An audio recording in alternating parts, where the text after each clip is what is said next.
Hello, I realized I should stop for a second and talk about Bus Stop, a 1956 Marilyn Monroe movie.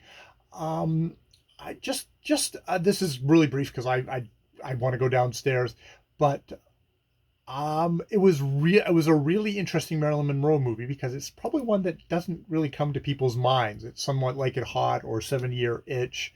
Gentlemen Prefer Blondes. Bus Stop is probably not at the top of people's minds, but I found it an interesting movie in that it's her as much as she can at this height of her glamour and beauty, playing against type, of playing someone with an Ozark accent who is working as a dancer singer and not a good dancer or singer in a cowboy bar in I think it's Colorado, and she's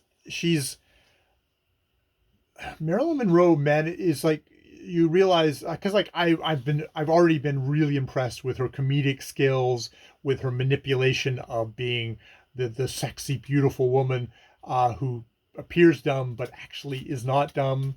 Um, but this was a movie where um, there is a real kind of rawness and vulnerability and kind of hurt that she is able to communicate on screen. I mean, it sounds like she had a shitty life, but that doesn't necessarily translate to you being able to transmit that on the screen. And there's a car crash there that is happening with this character, and the loudmouth cowboy who's come from a ranch in Montana, who's just like um, he's trying to bulldoze her into marrying her and browbeat her, and actually abducts her. And um, I mean, it's a strength of it's a strength of her and her character work because the actor who plays Bo is fine, but not. He's playing Bo, who is kind of he's a force. He is like, oh my god, he's an overwhelming force, and the character does a really good at that. He has a couple of quiet scenes, which you can tell there's maybe it's the character Bo just doesn't have much there, but she really does. And he calls her Cherry when she wants to be called Cherie, which you probably is a affectation, but it's like what she wants to be called, and it's a part of what he's just like, I don't care, and I'm gonna marry you. And he literally picks her up and carries her and throws her on a bus and takes her out of town. And it's like she's being abducted. She is, and it's the strength of this movie that by the end and her flips that you understand while she's going to stay with this character, she's going to marry this character, while still at the same time going, this is not a happy ending. This is too a simpleton bully force of nature guy, but this really damaged woman who's yeah has had says like oh, I've had a lot of boyfriends, and you think it's like she's had a rough life, and sort of like, well, he is pure, he is a bully, but he's also kind of pure and super energetic and direct and wants her in a way that other men have not wanted her. They wanted her body in a way, whereas when he calls her an angel, he sees an angel.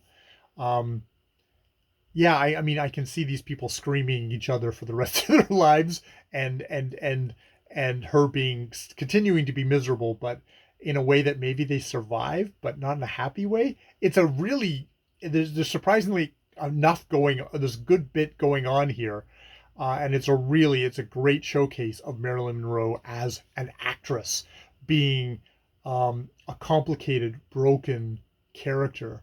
Which, yeah, I was really surprised. I mean, I can see why it's not the iconic roles that she's going to be known for, but it's like it's also one of these things that you can say like, oh, if you didn't die and if you had been able to survive all of the stuff that was happening to you, and that heat of absolute gigantic stardom and everyone wanting you, she might have been able to kind of come out the other side as a great, interesting actress.